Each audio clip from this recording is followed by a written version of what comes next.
Ahí, Exacto. ¿cierto? Ya. Bueno, de verdad me encanta dar clases. Siempre hacemos esta clase y voy a empezar esta clase diciendo que yo trabajo en Medtronic, por lo que todo lo que verán el día de hoy es de Medtronic, ¿ya?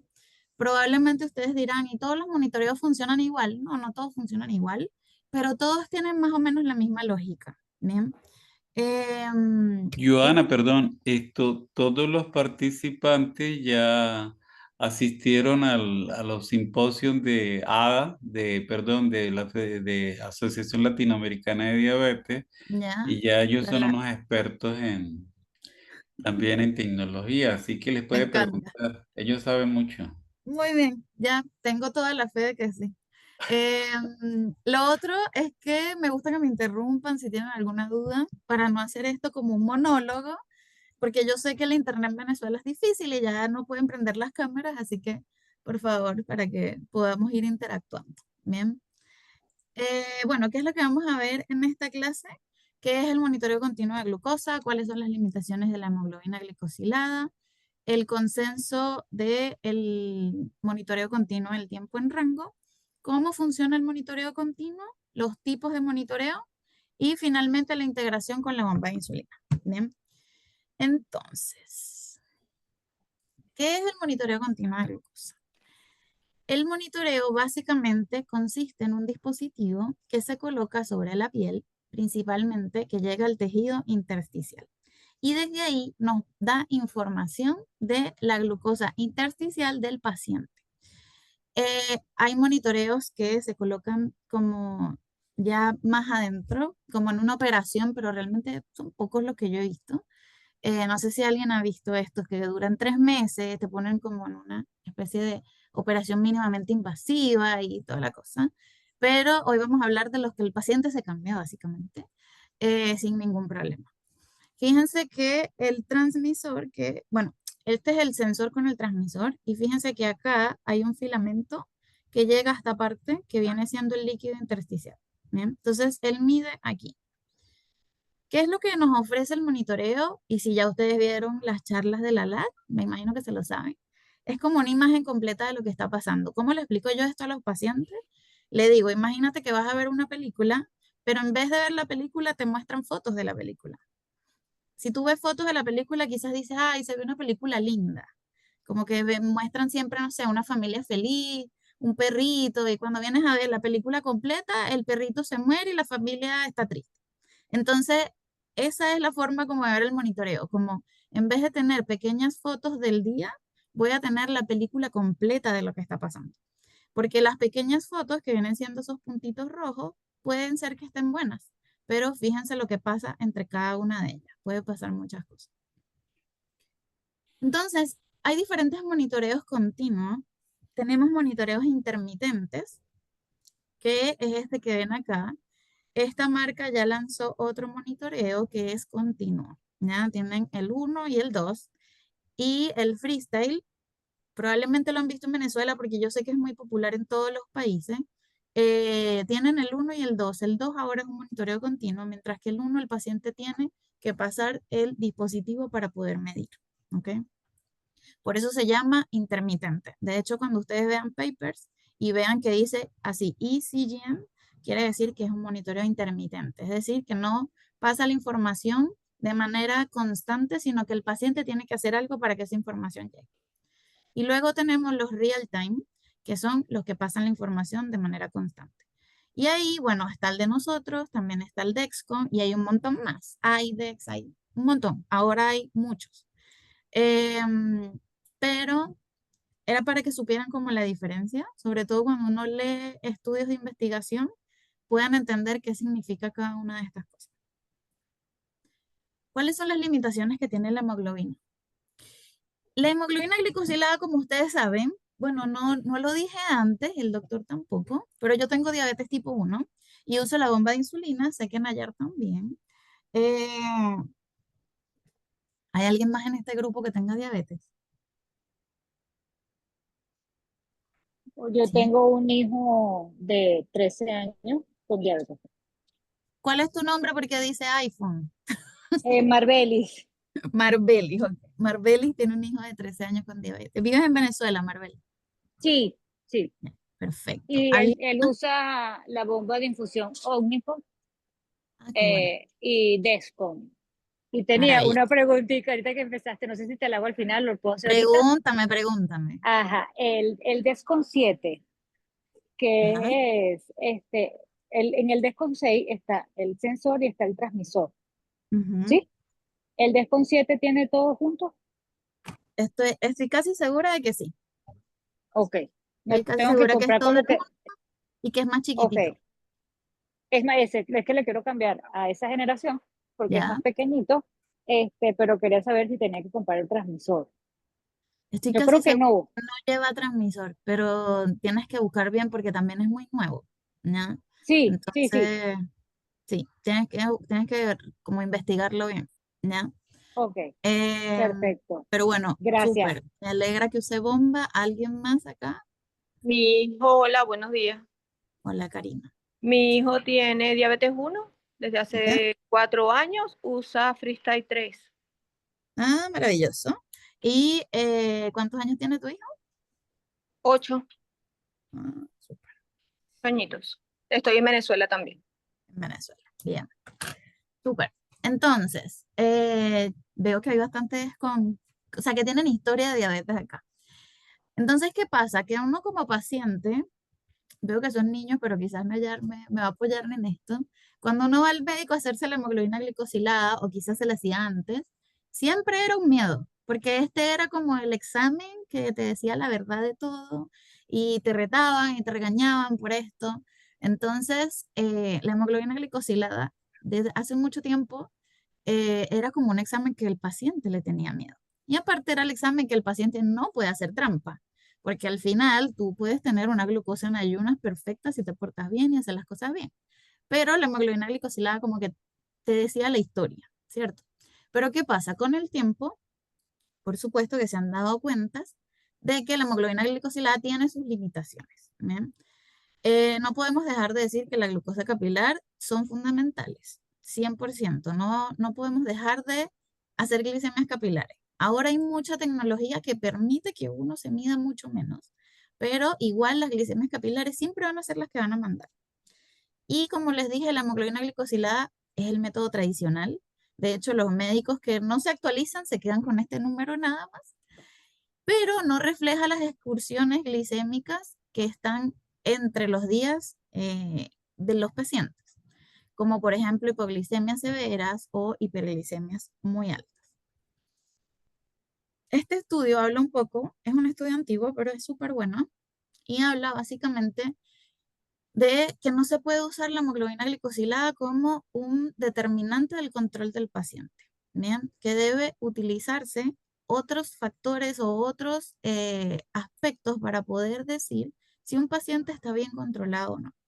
Y bueno, obviamente llegaron los sistemas de monitoreo continuo de glucosa a poner en evidencia estas limitaciones que tiene la hemoglobina glicosilada y el monitoreo. A ver, díganme ustedes, de estos tres pacientes, ¿quién está mejor?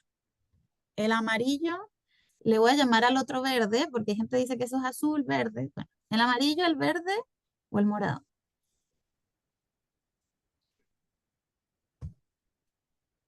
Pueden escribir por el chat también. Disculpa, repite la pregunta. ¿Cuál de estos tres pacientes está mejor controlado? El morado. ¿El morado? ¿Alguien no está de acuerdo con Karim?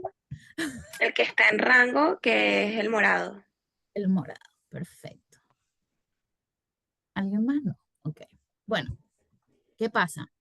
Que si ustedes lo ven así, efectivamente es el morado, ¿verdad? No tendríamos ni que pensarlo mucho porque el morado es el que se encuentra más en rango, como dijo Nayar, que es ese 70-180. Pero cuando yo veo la hemoglobina glicosilada de estos pacientes, es la misma. Bien. Y aquí es donde uno habla de la limitación que tiene este valor. Fíjense que los tres tienen 7, pero el morado es el que tiene mejor control porque es el que se mantiene más en rango. Sin embargo, el paciente verde, fíjense que tiene mucha hipoglicemia y el paciente amarillo tiene mucha hiperglicemia. Entonces, es como para que uno vea que realmente la hemoglobina glicosilada obviamente es un aliado, pero no con él podemos decir, no con ese valor podemos decir, no, el paciente está bien controlado o no. Bien, hablemos del consenso de monitoreo y tiempo en rango. ¿Y esto de dónde sale? Bueno, hay un congreso que se llama la ATTD, no sé si lo han escuchado, pero es el congreso más grande que hay de tecnología en diabetes. Denme un segundo, disculpe.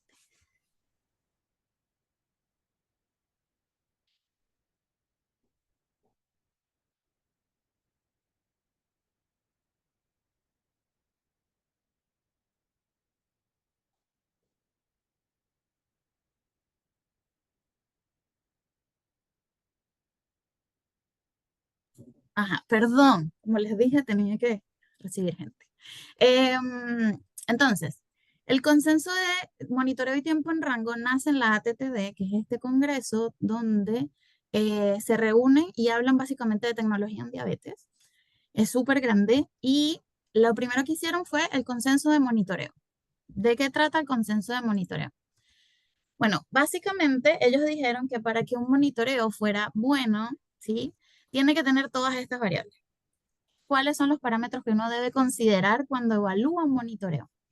La glucosa promedio, el porcentaje de tiempo en hipoglicemia 1, 2, el tiempo en rango, el tiempo en hipoglicemia, la variabilidad glicémica, la hemoglobina glicosilada estimada, que ya les voy a hablar algo de eso, los datos para la métrica de glucosa, que tienen que ser 2 semanas, que se use el sensor de un 70 al 80% del tiempo, el área bajo la curva, el riesgo de hipoglicemia y hiperglicemia, y que sea un real time estandarizado. Si ustedes se ponen a ver, imagínense que van a evaluar un paciente y van a decir, ya, vamos a ver el monitoreo de este paciente, y se ponen a ver todas esas variables, son muchas, y uno perdería mucho tiempo. Entonces, ¿qué dijeron ellos? Dijeron, bueno, de todas estas variables, las más importantes son estas 4. ¿Bien? ¿Cuál es la glucosa promedio de ese monitoreo? ¿Cuál es el tiempo en rango que está teniendo el paciente? Y la variabilidad glicémica, que tiene que ser menor al 36%.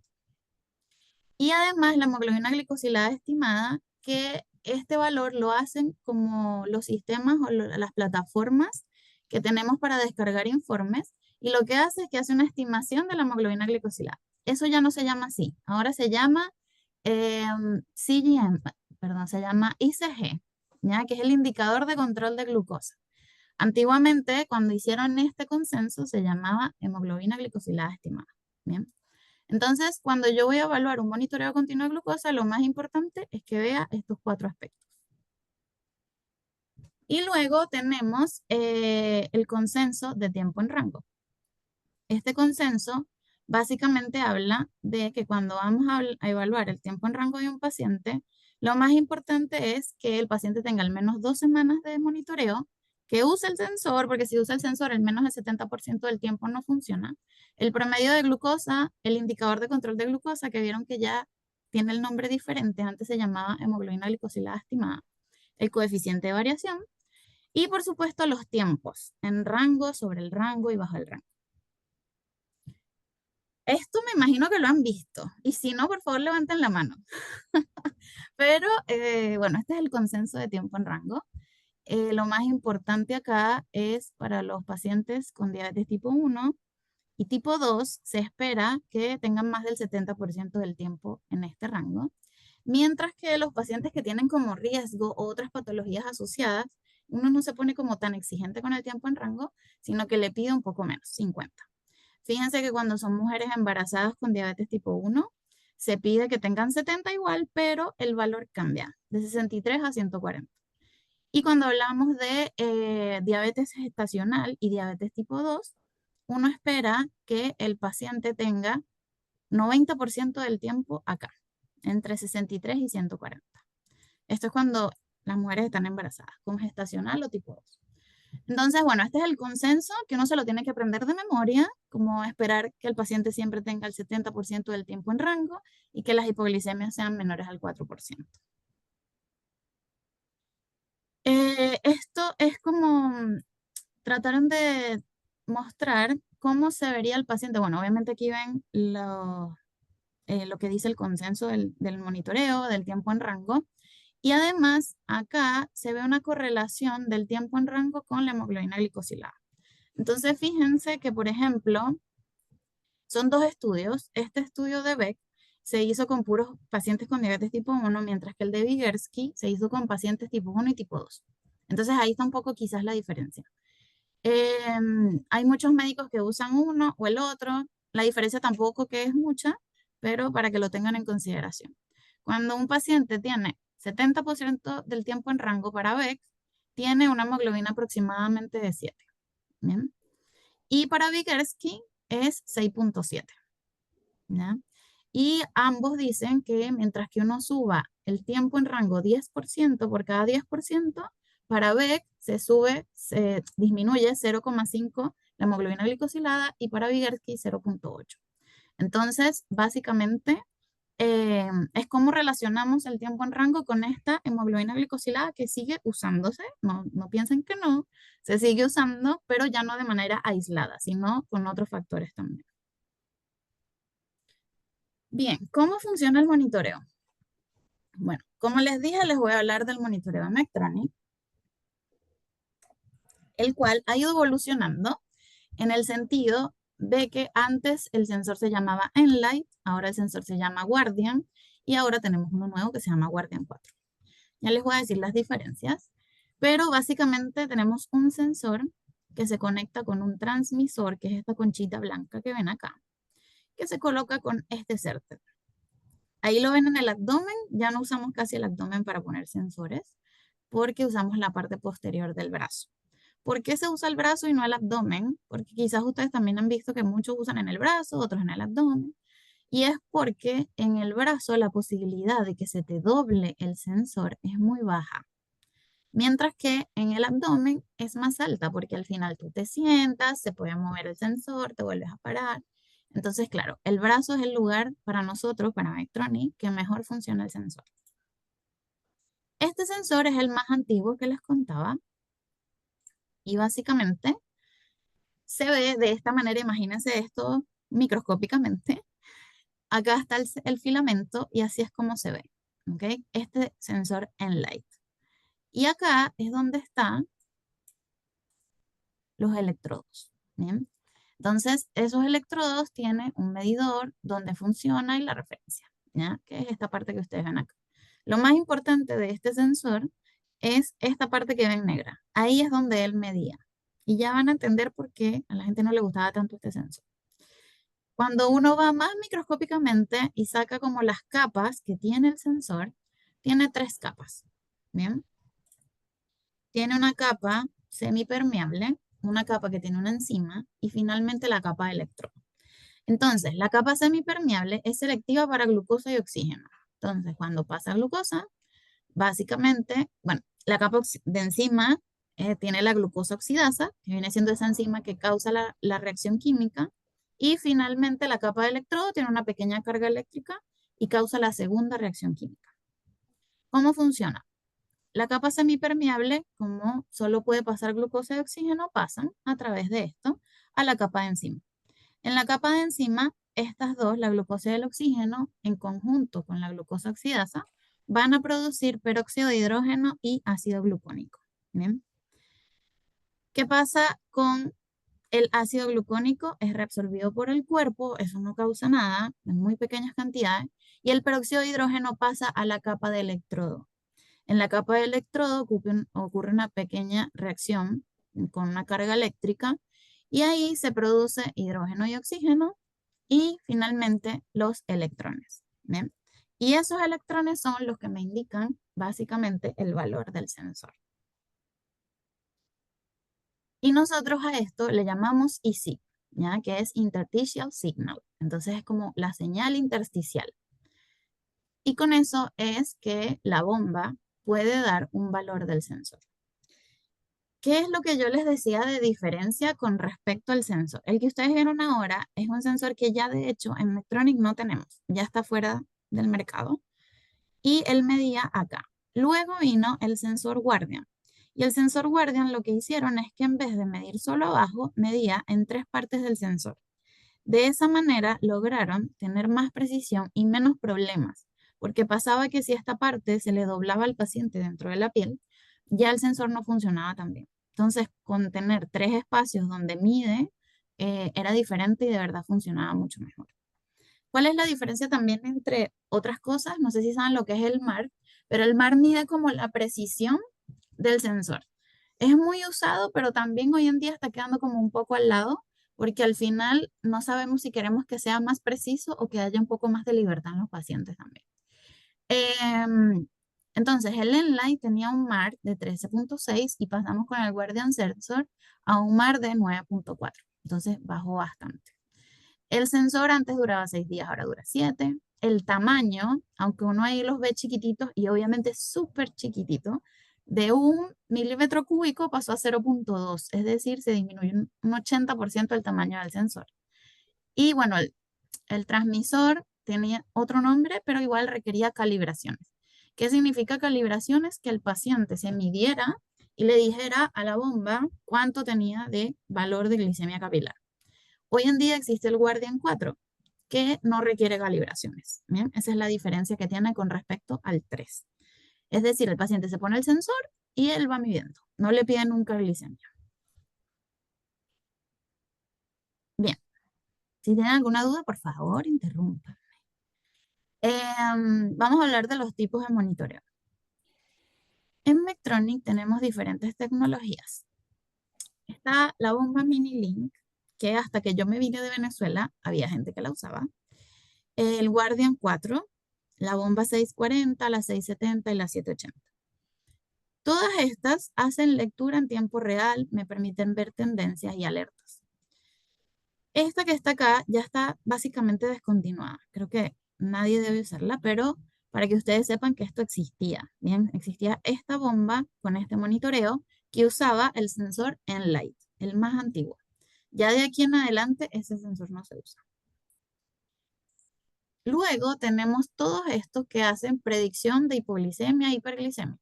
El Guardian 4 se conecta al celular y es un monitoreo independiente, ya lo vamos a ver rápidamente.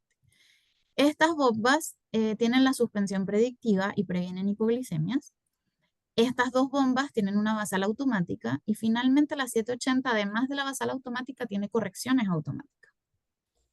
Entonces, vamos a ver el Guardian 4. ¿Qué pasa con el Guardian 4? Es un monitoreo personal que se conecta al celular, que me permite descargar datos, ver en tiempo real lo que está pasando, las tendencias, tiene alertas personalizadas, perdón, y permite predecir hipoglicemias e hiperglicemias. ¿Qué pasa con esto? Que el sistema es capaz de avisarte media hora o una hora antes de tener una hipoglicemia. Entonces esto ayuda mucho, sobre todo a los papás, que ya vi que hay dos acá, cuando uno dice, bueno, ¿y si mi hijo en la noche le da una hipoglicemia? Entonces tú puedes poner una alerta predictiva media hora antes y puedes estar atento a si esa glucosa sigue bajando o no. Y no esperar a que llegue a la hipoglicemia para hacer algo. Tiene lectura remota a través de una página web y tiene alerta a cuidadores a través de mensajes de texto. Esto es para que vean más o menos cómo es la aplicación. Ahí está la aplicación, fíjense que me va diciendo el valor y eso que está ahí es el marcador de eventos. El marcador de eventos me permite como ir agregando toda la información al sistema. Por ejemplo, glucosa en sangre. Ahí está poniendo que a las 3 de la tarde tenía 150. Y le das listo y se guarda. Bien, entonces ahí ya me sale la glucosa marcada. Lo otro que puedes agregar es insulina. Entonces puedes poner cuánto te pusiste de insulina y qué tipo de insulina era. Era de acción rápida o de acción prolongada. Y se guarda. También podemos agregar comida y ponemos la hora de la comida y cuántos carbohidratos comí. Espera que pase el video. Tiene otra que es el ejercicio. El ejercicio se puede poner la intensidad y la duración del ejercicio. Ahí va con el ejercicio. Y lo bueno que tiene es que tú lo puedes hacer retrospectivo. Es decir, tú puedes sentarte hoy en la noche y agregar todo lo que pasó durante el día. ¿Bien? El monitoreo te permite hacer eso acá. Mientras que con la bomba tienes que hacerlo en el momento. Y bueno, finalmente hay una opción que se llama Otros, que es este moradito, que eso sirve como para describir eventos que nosotros le decimos a los pacientes estuvieron relacionados con algo de la glucosa. Por ejemplo, si un paciente hoy tuvo una reunión muy importante con su médico o una reunión muy importante en su trabajo, va a estar estresado y le va a subir la glicemia.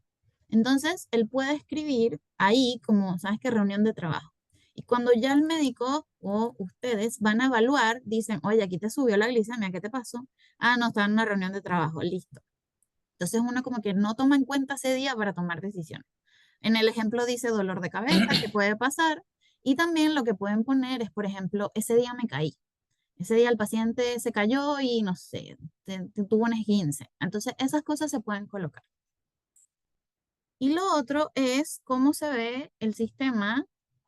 Ustedes le van dando como a los iconos y va saliendo todo lo que escribimos antes.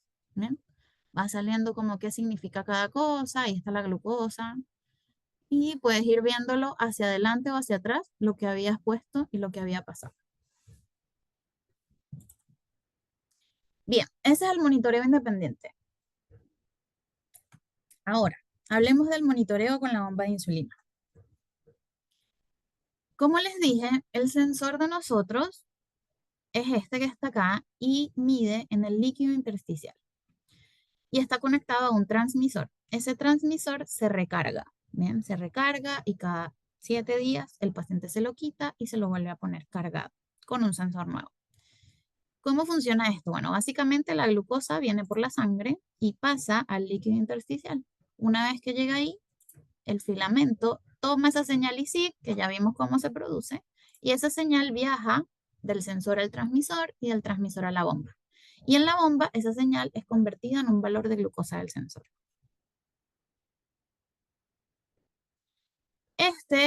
Voy a ir con estudios de atrás adelante. Bien. Lo que hicieron con este estudio fue que quisieron evaluar el impacto de la función de suspender en el límite bajo. Bien. Querían ver cómo estaba el área bajo la curva de estos pacientes durante la noche cuando tenían una suspensión en el límite bajo. ¿Qué quiere decir eso? Que básicamente el paciente le ponían un límite por decirles 60 y cuando el paciente llegaba a 60 la bomba dejaba de dar insulina. ¿Bien? Y después se reanudaba automáticamente cuando ya era seguro. Estos fueron pacientes con diabetes tipo 1 y la variable principal a medir fueron los cambios de la hemoglobina glicosilada y el área bajo la curva de los eventos nocturnos de hipoglicemia. Este estudio fue hecho con la Paradigm Beo y Sensor Enlight, esa que les mostré al principio que decía Minilink, esa básicamente fue la que se usó. Entonces, ¿cuáles fueron como los resultados más importantes? Porque este estudio es bien largo, pero para que tengan una idea, básicamente fíjense cómo los pacientes que estaban en el grupo control lograron disminuir con respecto, los pacientes que tuvieron la suspensión en el límite bajo lograron disminuir con respecto al grupo control un 38% el área bajo la curva de hipoglicemia. Y cuando uno lo ve en porcentaje, lograron disminuir las hipoglicemias y no solo disminuir la cantidad, porque fíjense que acá, por ejemplo, hipoglicemias nocturnas, 10% tenían antes, ahora tienen 6%. Pero no es solamente eso, sino que fíjense que las hipoglicemias severas, que son las de menos de 50, de 2.8 pasamos a 1.2%. Entonces se logró disminuir más de la mitad esas hipoglicemias y eso fue en ese momento algo muy importante. O sea, como este es el boom. Hay una suspensión en el límite bajo. Entonces, ¿qué logró este estudio que se llama SPIRE? 38% de reducción del área bajo la curva, menos eventos de glucosa baja en todos los niveles. Fíjense cómo se logró disminuir todas las hipoglicemias en sus diferentes niveles. Y además sin problemas de seguridad. Bien, eso quiere decir que no hubo diferencia en los valores de hemoglobina glicosilada. Bueno, luego llegó la 640. Y acá les voy a mostrar un video. Se van a reír. Pero es una manera fácil de entender cómo funciona la suspensión predictiva. La suspensión en el límite bajo, que es lo que acabamos de hablar, es como que imaginen que el límite bajo es chocar, ¿ya? Y la glucosa es esta señora que no está casi molesta manejando, ¿ya? Entonces ahí viene la glucosa, viene la glucosa, viene la glucosa, bajando, bajando, bajando, bajando. Y cuando llega al límite bajo, se para, ¿ok? Así funciona la suspensión en el límite bajo.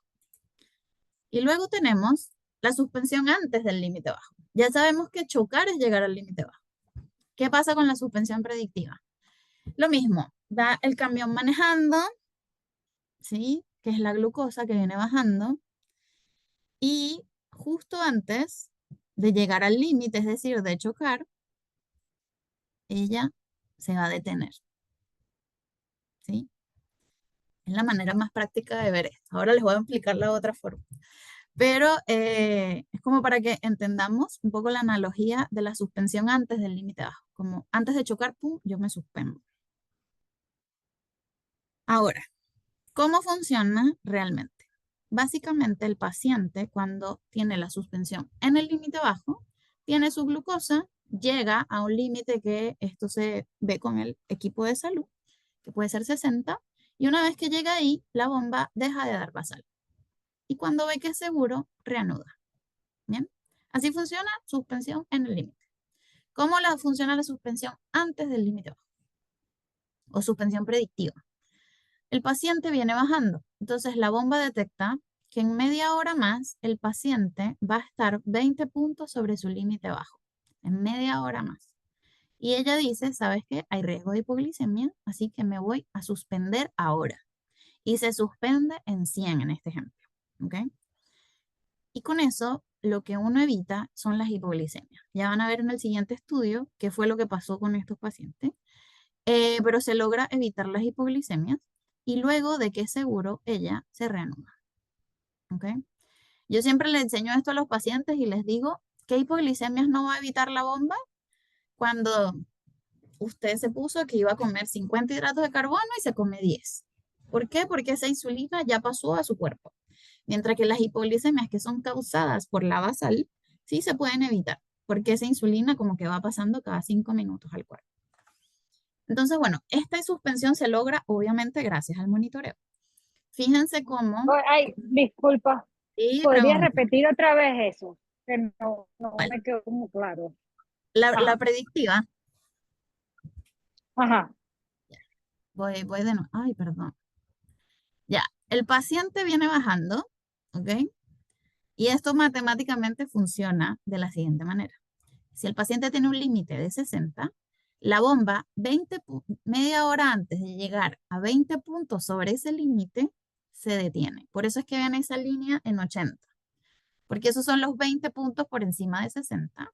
Y media hora antes ella dice, ah, mira, ¿sabes qué? Tenemos riesgo de hipoglicemia. Entonces, deja de dar insulina basal. Y con eso, básicamente, se evita la hipoglicemia y luego se reanuda de forma automática. Esto no hay que aprendérselo de memoria. Es solo para que ustedes tengan una idea de que ella no se va a suspender en 60 ni en 80. Ella se va a suspender media hora antes de estar 20 puntos sobre el límite bajo, ¿ya? Que en este caso es 80.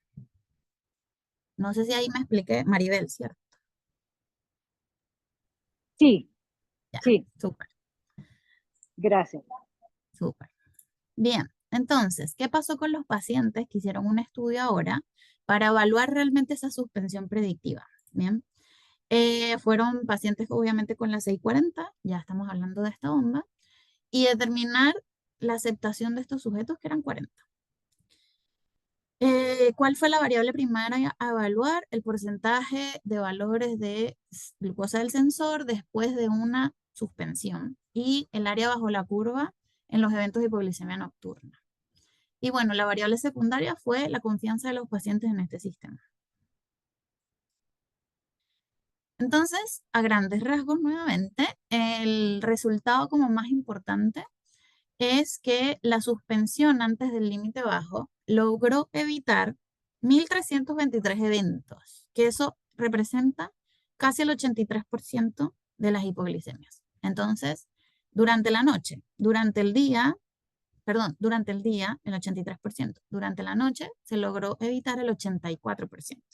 Entonces, nada más con tener esta función prendida, los pacientes tenían 83% menos hipoglicemia. Bien. Y otra cosa que evaluaron acá tiene que ver con el tiempo que estuvo suspendido el paciente, si afectó después la glucosa. Bien, porque siempre pasa que los médicos, todos les preocupa que si el paciente está mucho rato suspendido, después va a tener hiperglicemia. ¿Bien? Entonces, ¿qué es lo que hicieron? Bueno, evaluaron cómo estuvo el paciente después. Por supuesto, pacientes educados que tratan la hipoglicemia bien. Si se trata la hipoglicemia mal, ninguna bomba va a ayudar ahí. Entonces, fíjense cómo acá los pacientes todos llegaron a la hipoglicemia y están las diferentes suspensiones. Algunos tuvieron menos de 30 minutos, otros entre 30 y 90 minutos y otros estuvieron suspendidos más de 90 minutos. Y al final, a las 4 horas o a las 6 horas, fíjense cómo todos estaban más o menos en el mismo valor o en el mismo rango, entre 140 y 160 de glucosa. Entonces ahí como que lograron ver que no solamente lograba evitar hipoglicemia, sino que tampoco tenía ese como rebote que le llaman luego de estar suspendidos. Bueno, luego les llegó la 670. La 670 llegó en el año 2017, si no me equivoco. Igual lo vamos a ver en la otra clase, porque aquí solo estamos hablando de monitoreo. Y básicamente ya lo que hace es que dependiendo del valor de glucosa del sensor, le da insulina al paciente cada 5 minutos. Insulina basal. Entonces, cada 5 minutos, dependiendo de cómo está ese valor, fíjense cómo estas líneas verdes vienen siendo la basal que va recibiendo el paciente. Y eso puede ir cambiando. El estudio que se hizo para probar esta bomba es el pivotal. Y en este estudio se incluyó tanto adultos como niños. Y bueno, los pivotales se hacen para ver la seguridad que tiene la bomba y poder aprobarlas para su uso.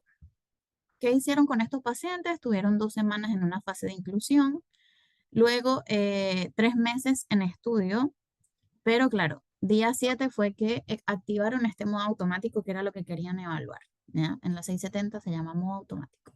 ¿Qué fue lo que lograron ver? Bueno, primero se logró disminuir la variabilidad glicémica, que es muy importante esto, aunque uno como que no lo toma en cuenta. La variabilidad glicémica es súper importante porque es que tanto el paciente se encuentra hiperglicemia, hipoglicemia, hiperglicemia, hipoglicemia durante el día. Entonces, fíjense cómo lo que ustedes ven como más oscuro, como ese color naranja, es cómo estuvieron los pacientes después y lo que ven atrás marroncito es cómo estaban antes. Entonces, tuvieron una disminución de la variabilidad y sobre todo en adolescentes fue algo bastante importante porque el grupo de adolescentes siempre es el más complejo de tratar. Entonces, ver esa reducción de la variabilidad en adolescentes fue bastante importante. Lo otro que se logró cambiar fue el tiempo en rango. Fíjense que para los adultos que tenían 66% pasaron a 72%. Y para los niños que tenían 56 pasaron a 65%. Y ustedes dirán, Johanna, pero no lograron el 100%, el 70% los niños. Sí, es verdad, pero lamentablemente los niños son los más difíciles de controlar. Porque los niños uno no puede estar como, no, sabes que no salgas corriendo. O no, hijo, no te comas eso. Es más difícil, es más complejo. Entonces, cuando un niño ya logra 65% de tiempo en rango, eso es un avance. ¿Ya? Yo he visto muchos niños, díganme los más chiquititos de 4 o 5 años, que tienen 60% y es así como, qué maravilla, que están tan bien. Y bueno, también se logró disminuir, como ven acá, las hiperglicemias y las hipoglicemias. Lo otro que se logró disminuir fue la hemoglobina glicosilada. Los pacientes adultos al principio tenían 7.4 y al final del estudio 6.9, mientras que los niños tenían 7.9 y al final del estudio 7.5. Entonces hubo una reducción significativa de la hemoglobina glicosilada y 75% de los participantes de este estudio lo lograron disminuir. Y además no hubo eventos adversos, es decir, no hubo hipoglicemia severa, no hubo cetoacidosis. Entonces, con esta bomba ya estábamos como un paso más adelante, ya no era la suspensión predictiva, ahora era la basal automática, es increíble. ¿Bien? Y cuando comparaban esa suspensión predictiva con la basal automática, esto es como un estudio interno de Medtronic, donde usaron los datos de Kerlin, que es nuestra plataforma donde hacemos los informes, sacaron la data de 1.514 pacientes y básicamente vieron el tiempo en rango de los que usaban 640 y de los que usaban 670. Los que usaban 640 tenían 63% y los que usaban 670 tenían 72,4%. Y bueno, llegó la 780, que es la bomba que tenemos más nueva, porque ya uno como que, ustedes están viendo cómo va la evolución, desde que había una suspensión en el límite, una suspensión antes del límite, una basal automática, y llegó la 780 para decirnos, hay más todavía que ver. Y estoy segura que en el futuro van a haber muchas más cosas. Y la 780, ¿qué es lo que tiene adicional a esa basal automática que ocurre cada 5 minutos? Que la bomba te corrige sola. ¿Bien? No voy a ahondar mucho en esto porque lo vamos a ver en la otra clase, pero la bomba puede ver cada 5 minutos si el paciente necesita una corrección. Y de ser así, le dan más insulina. ¿Y qué pasó con esta bomba? Cuando fueron a hacer el pivotal, este es el pivotal de pacientes adultos, el de niños ya fue publicado, y pacientes mayores de 14 años en Estados Unidos con diabetes tipo 1 más de 2 años. ¿Qué pasó con estos pacientes? Lo que hicieron fue que los pusieron con la bomba, pero esta bomba tiene 3 objetivos de basal: 100, 110 y 120. Entonces, además de ver si podían aprobar esta bomba, quisieron ver cuál era la configuración óptima de la bomba. Entonces, agarraron a los pacientes y pusieron un grupo con el objetivo de 100 y otro grupo con el objetivo de 120. Y lo que hicieron fue que después los cambiaron. Los que tenían 100 pasaron a 120 y viceversa. ¿Qué lograron ver con estos grupos? Acá fue como otro boom porque básicamente dijeron no, o sea, la 780 aumenta el tiempo en rango un montón. Fíjense que en los adultos, más de 21 años, se logró aumentar un 4,2% el tiempo en rango, mientras que en los adolescentes de 14 a 21, un 10,3%. ¿Por qué sucede esto? Porque los adolescentes no son tan preocupados, por decirlo de alguna manera, como los adultos. Entonces son como los que comen algo y, ay, no importa, no me puse insulina. ¿Qué pasa con esta bomba? La bomba tiene la capacidad de corregirte. Entonces, ese paciente que antes terminaba en 300, ahora termina en 200, porque la bomba le va dando insulina constantemente. Además, en ambos grupos se logró disminuir un 0,5% la hemoglobina glicosilada. Y cuando uno ve el día y la noche, también hay una diferencia. Fíjense que durante el día se aumentó 4,1, pero durante la noche un 10,3%. ¿Y por qué sucede esto? Porque durante la noche uno no está tocando la bomba, ¿ya?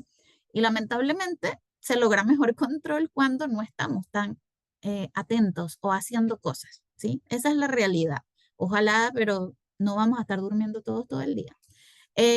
Pero durante la noche, como hay menos acciones que uno hace, siempre el tiempo en rango es mejor y aumenta mucho más. Por eso es que la educación es tan importante, porque si tienes buena educación, por supuesto que durante el día también vas a tener un buen tiempo en rango. Bien, ¿qué pasa? Que con respecto al monitoreo continuo de glucosa, hay mucha evidencia, mucha. Ustedes ponen eso en cualquier lado y van a conseguir 1000 papers, ¿ok? Pero ¿cuánto mejora el control de monitoreo versus la glucometría capilar? Primero, que los beneficios son directamente proporcionales al tiempo de uso. Si ustedes usan un monitoreo, les va a pasar pacientes que le van a decir, no, quiero descansar esta semana del monitoreo. Yo los he visto. Entonces, esos pacientes no van a tener tanto beneficio como el que lo usa de manera continua.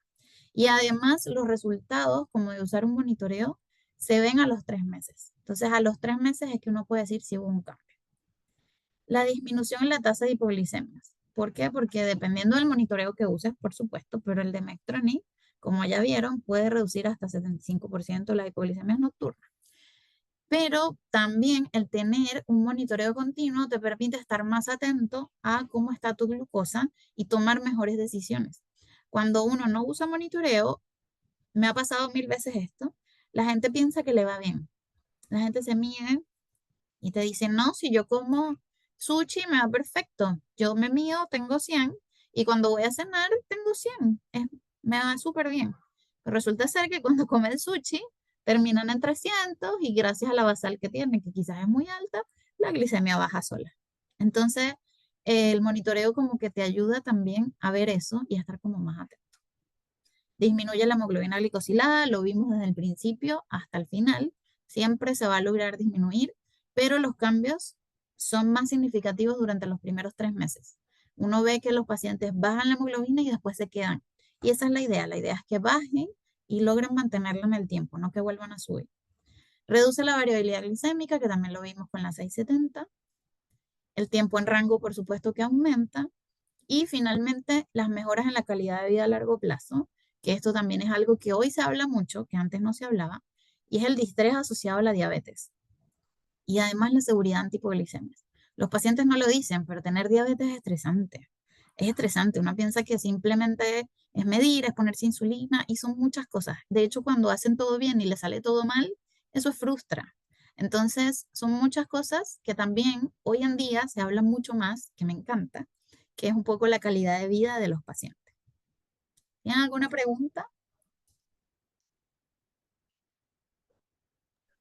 No, más que una pregunta, de verdad que me encanta lo que estás diciendo, porque efectivamente así se siente uno. Yo por lo menos no soy paciente directo, pero soy mamá Eres y cuidadora. yo vivo la frustración y vivo la emoción todos los días y de verdad que es un estrés constante, es un 24/7, ¿sabes? Ven, Es como sí, que estar alerta todo el día. Entonces es de verdad que es súper desgastante y de sí, verdad que tener por lo menos el que tiene la posibilidad de tener una bomba, uno respira un poquito más, uno vive un poquito más tranquilo, pues. totalmente, Tienes un poquito totalmente. más calidad de vida, porque de verdad que es estresante. Así es. Y como que yo siento que esto no se habla tanto, pero hoy en día se habla más como de la salud mental, de la calidad de vida del paciente. Antes era como puro número, como cómo está el tiempo en rango, cómo está la hemoglobina glicosilada y cómo se siente el paciente daba lo mismo. Y hoy en día como que se le ha dado como un poco más de importancia a esto. Y como les digo, hasta a mí me pasa que yo hago las cosas perfectas como debo hacerlas y todo me sale mal. Entonces, son cosas que uno a veces ni siquiera entiende, pero que tiene que vivir con esa frustración constante. Y como bien dice Maribel, tienes que estar 24/7 en esto. Esto no para. Entonces, el monitoreo ayuda un montón. Bien. Sí, y Eh, lo otro que quería comentar, porque de hecho que lo he visto en todas las clases y me encanta que toquen esa parte humana, no nada más la parte científica como tal, ¿no? Y lo he visto en todos los profesores, cosa que me tranquiliza un poco porque, bueno, como que se está agarrando otra vía o se está tomando en cuenta esa otra parte que no se tomaba en cuenta. Y muchas veces, por lo menos, hubo un momento que no me llegaban los aparatos y tenía que cambiar otra vez a la inyección todos los días, ¿sabes? Cada 4 veces la inyección. Entonces volví a sacar como que la cuenta de pasar de un método a otro, ¿ok? Y lo que no me encanta es que uno necesita es acompañamiento, uno no necesita ser juzgado, ni como mamá, ni como, no sé cómo decirlo, pues como dice, tú tienes que tener esa información, ¿no? Yo le digo, sí, y se la estoy suministrando, ¿no? Yo le estaba dando como que toda la información a la doctora para que ella me diera la respuesta de lo que le tenía que dar, ¿no? Y entonces, bueno, pues tú tienes que saber esa información. Entonces ya empieza como que el cuestionamiento, cosa que no me parece, porque tú necesitas acompañamiento. Y yo sabía lo que ella me estaba pidiendo, efectivamente se lo di, toda la información, y yo le digo, una cosa es la basal que te dice el aparato.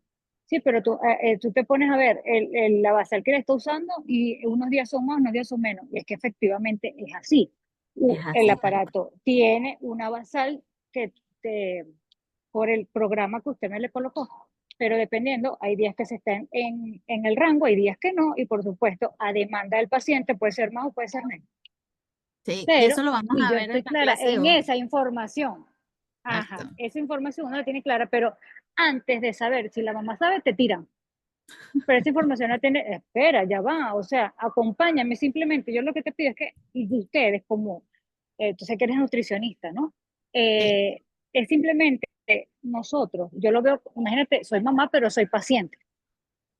Nosotros exactamente. necesitamos es que nos acompañen porque no manejamos. Me imagino que ahí tú eres nutricionista, bueno, también eres paciente y conoces muchísima la información, pero yo soy administradora, ¿me entiendes? Exacto, Entonces, como eh, no todo el eh, mundo sabe. Exactamente. y uno hace el mayor esfuerzo, habrá otros papás que, bueno, que por rechazo o por lo que sea no se comprometen tanto, pero tú no puedes cortarnos a todos con la misma tijera. Y Totalmente. simplemente, independientemente de que uno pueda o el otro no, o cómo lleve la condición, simplemente nos tienen que acompañar. Eso Así es lo es. que es mi opinión. No, estoy totalmente de acuerdo contigo. De hecho, para que sepan, yo estudié nutrición porque cuando yo debuté a los 12 años y cuando iba a los nutricionistas, todo era un no. Era una lista de prohibidos y todo era un no. Y yo decía, yo no puedo vivir así. A mí me encanta comer, entonces no puedo vivir así. Y por esa razón que estudié nutrición, yo decía, tiene que haber una forma de que esto no sea así. Antiguamente, obviamente, era mucho más restrictivo, ya hoy en día se ve de otra manera, pero a ese punto llegué yo estudié nutrición fue por eso. Entonces, obviamente hay que hacer como ese acercamiento más humano y para eso ustedes están aquí también, porque al final ser educador no es solamente saberse toda la teoría, como bien dijo Irene al principio, sino ponerla en práctica y ponerla en práctica de una manera adecuada, ¿ya? Y de acuerdo al paciente, porque tú también puede llegarte un paciente que no te entiende nada, no sabe qué es glucosa.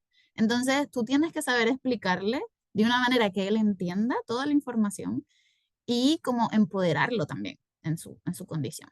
Bien. Gracias.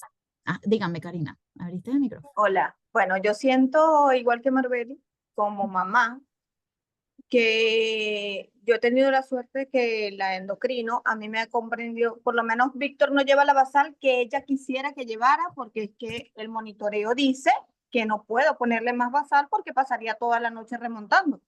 Claro. Entonces lleva una basal muy baja, pero ella siempre me ha apoyado en que, o sea, no te puedo cambiar nada, porque tanto así que yo hago mis cambios personalmente, porque lo veo, porque lo vivo los 24 días, el doctor me ve una sola vez, cada Claro. 6 meses. Entonces ella sí me acompaña y me dice, no te puedo cambiar nada porque vas bien. O sea, con la glicosilada que tiene Víctor, con los tiempos en rango, cómo te cambio algo? O sea, síguelo haciendo como tú lo sabes hacer. Y ella Exacto. respeta esa parte. Pero sí, yo siento muchísimo que el monitoreo continuo, además que nos da calidad de vida, les da calidad de vida a ellos, también da muchísimo estrés. Porque yo hablo con mamás que no tienen el monitoreo continuo y yo le escucho, ay, a Andrea no le hacen nada a la papa, o sea, la pizza para nada, pero yo digo, Dios mío, o es que yo lo hago mal, o es que como ellos no viven ese continuo minuto a minuto, amanecen bien por la cantidad de basal, como lo mencionaste, Claro. amanece un valor, pero no se sabe cómo más pasó toda la noche. Entonces yo Exactamente. siento que a veces también el monitoreo continuo nos ayuda. Sí, hay que tener cuidado porque Así. puede llegar a ser obsesivo. Totalmente. Hay que cuidarse. ¿Ya? Yo Caroline, quería, quería decir algo. Ajá. sí, bueno, yo soy de esas mamás, o sea, yo tengo un adolescente hoy con 17 años, pero ¿Ya? no usa monitor, entonces, yo las escucho a ellas, pues, la tranquilidad que te pueda dar, aunque creo que sí, a veces puede ser obsesivo, pero Mm, sí, eso de verdad que yo considero que, bueno, te da una tranquilidad poder tenerlo, nosotros no lo hemos podido tener. mm. Y cuando hablaban de la frustración en el paciente, bueno, uno como mamá también se frustra porque este, los tiene ellos también a monte, mira, ¿cómo estás? Esto te comiste, ¿cuánto estás? ¿Cómo estás a la mañana? No sé qué. Entonces, queriendo ayudar, es parte de su propia frustración, pues, o sea, porque no es lo que uno quiere, pero el estar tratando de, y no tienes el monitoreo que te chismee la cuestión, entonces uno quiere ayudar, pero bueno, lamentablemente a veces somos parte de esa frustración en ellos y que nos frustra también a nosotros, pues. Quería Totalmente. comentar eso. Yo sé que tienes que entregar a las 10 pero quería, Sí, no, este, tranquila. Tranquila. quería, opinar eso, de verdad que, bueno, no, y todas las maravillas de las bombas, pues entonces, bueno, bueno, mi hijo me dice, no, pero mamá, si no pudiera jugar básquet porque la bomba, o sea, hay tantas cosas que uno se pone, pues, a Sí, pensar, ¿no? Pero, eso pasa, que los pacientes piensan que con la bomba no van a poder hacer nada y en realidad pueden hacer todo y más. Entonces, igual cuando veamos la clase de bomba van a ver otras cosas Claro. que también son bastante interesantes. Pero gracias a todos por sus aportes. Muchas La gracias. siguiente clase, no, gracias a ti, Carol.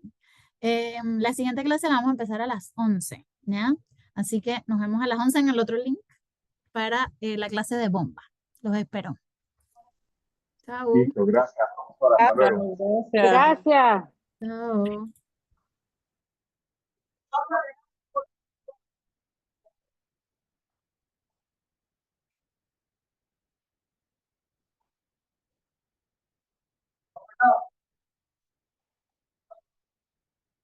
Ya, muchachos.